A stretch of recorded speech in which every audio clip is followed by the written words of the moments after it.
Hello students, in the last class we have discussed the very first function of management, that is planning. So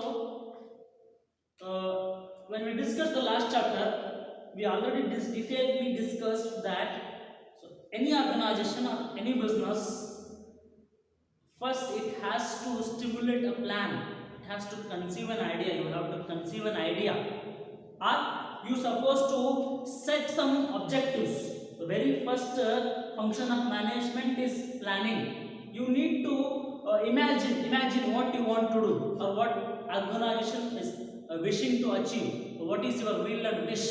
What is the organization's will and wish?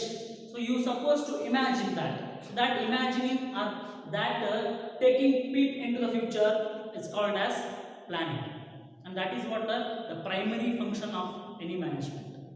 So once you have planned, once you have gone through that process of planning, the next activity that you supposed to implement that plan, and whatever you have imagined, you supposed to implement it. And this particular chapter, the chapter number 5, that is organizing. So it is all about giving the practical shape to your idea or giving practical shape to your plan. It is all about the implementation process. Organizing is all about implementing the idea, actualizing your imagination.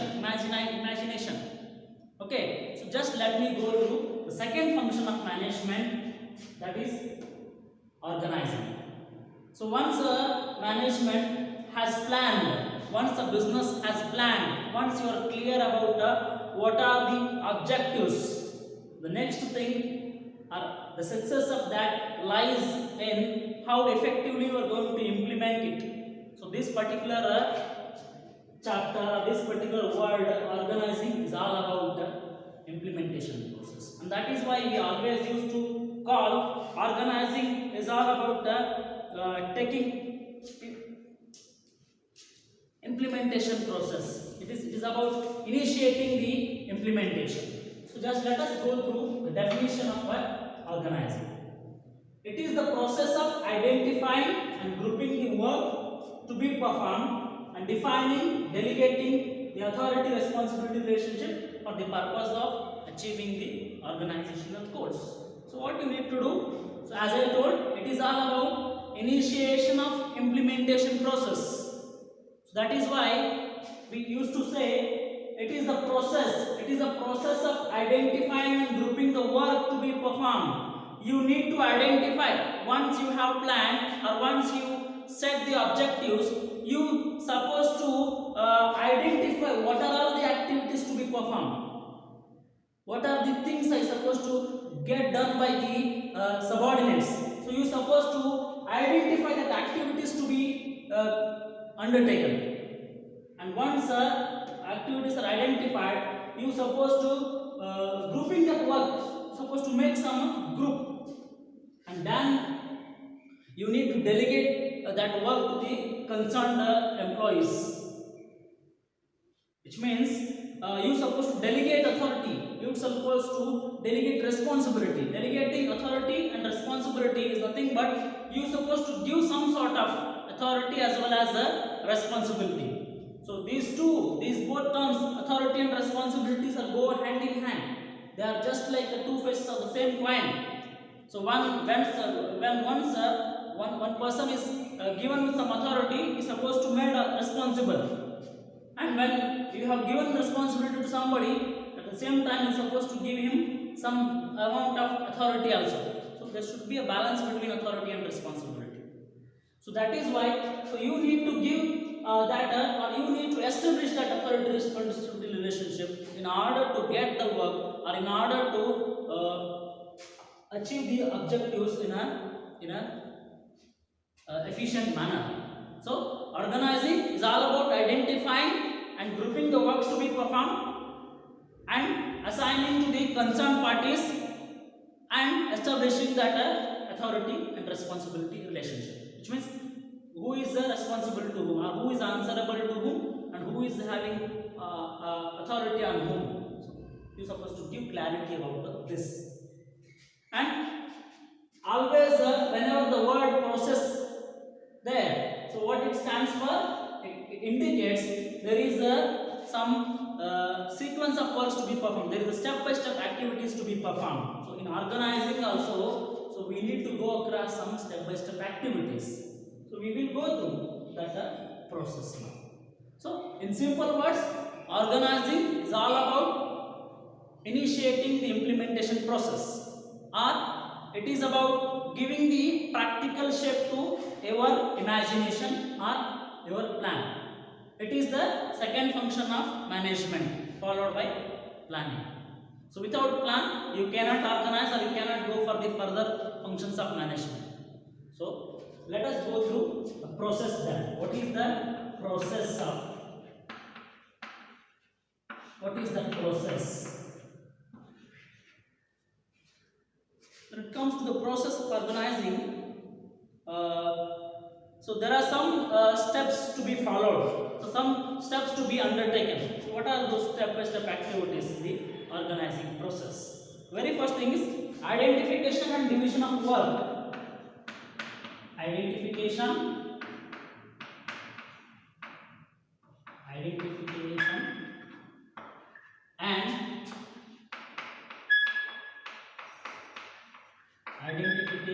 and division of work. So we will go to the next one. The very first one, identification and division of work. The first step in the process of organizing involves identifying and division of work. So you need to identify the works to be performed. The works to be performed, and that work supposed to be divided into a small piece of work which is manageable in different individuals. Very first thing is you need to identify or you need to list out the activities to be performed in an organization, and that activities must be divided into small manageable tasks. Okay, so we have discussed division of work, the rule, the principle of division of work. So where every work can be divided into small piece of tasks, and that small piece of manageable tasks supposed to be given to the individuals. Okay, so that is what the first thing is in organizing process. The first thing is you need to identify and divide the work. Then which means you, according to your plans, you need to identify the works to be, which are all the work. You need to make the list of what are all the works to be performed, and you need to make some division of that work. You need to divide that work into small piece of manageable tasks, and you are supposed to give that works to the concerned employees. Then followed by next step is departmentalization.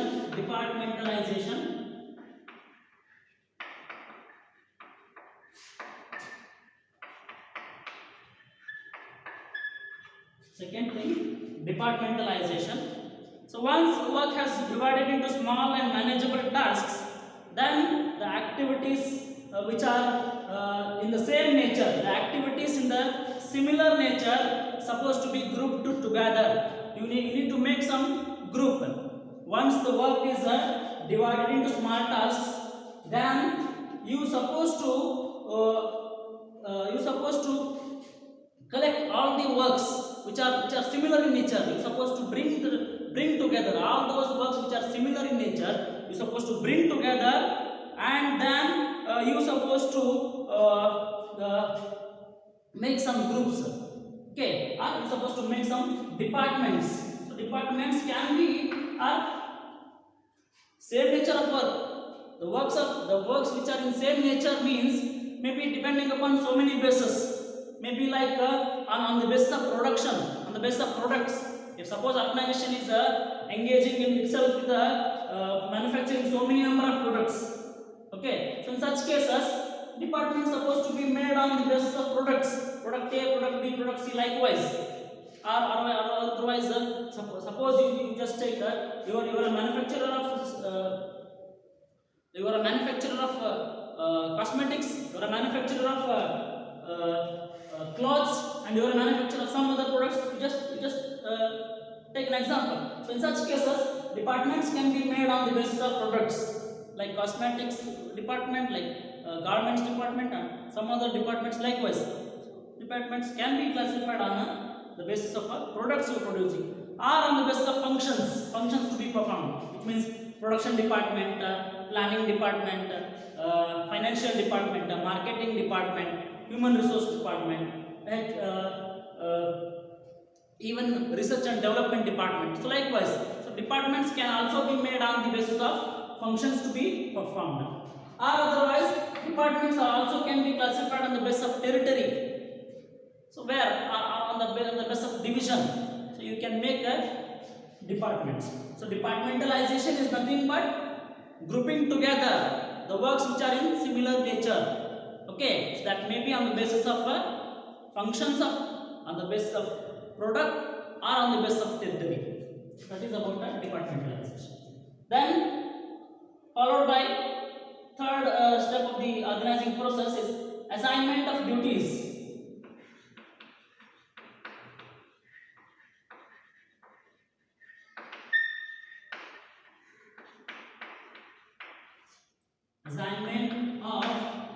Assignment of duties. So then once so departments are made, then the next activity is to assigning the duties. You need to assign duties. You need to make some heads for each department. Like as I told, suppose departments are made on the basis of functions. Okay, like production, marketing, finance. So such departments you supposed to make in charge for each division. Okay, so you supposed to make some heads to each department, like production manager, finance department manager, HR manager, likewise. So you supposed to make some heads are in charge to the each divisions or divisional heads. Each department supposed to be headed by one person, and that person can be called as is going to be called as department manager, department head. So then the works to be which are we are going to assign to the workers. So it must match with his ability. The nature of work and his capability should match each other. So in such a way we supposed to allocate the work. So works must be allocated to individual according to their skill and knowledge. If suppose somebody is good at marketing activities, so you supposed to place him in a marketing department, and you supposed to assign the duties related to that particular department only. Okay, or otherwise you cannot get the productive results out of it. So just there is a need, you need to assign the duties according to his or her skills and knowledge. So that is what assignment of duties. The next step is establishing reporting relationship. Establishing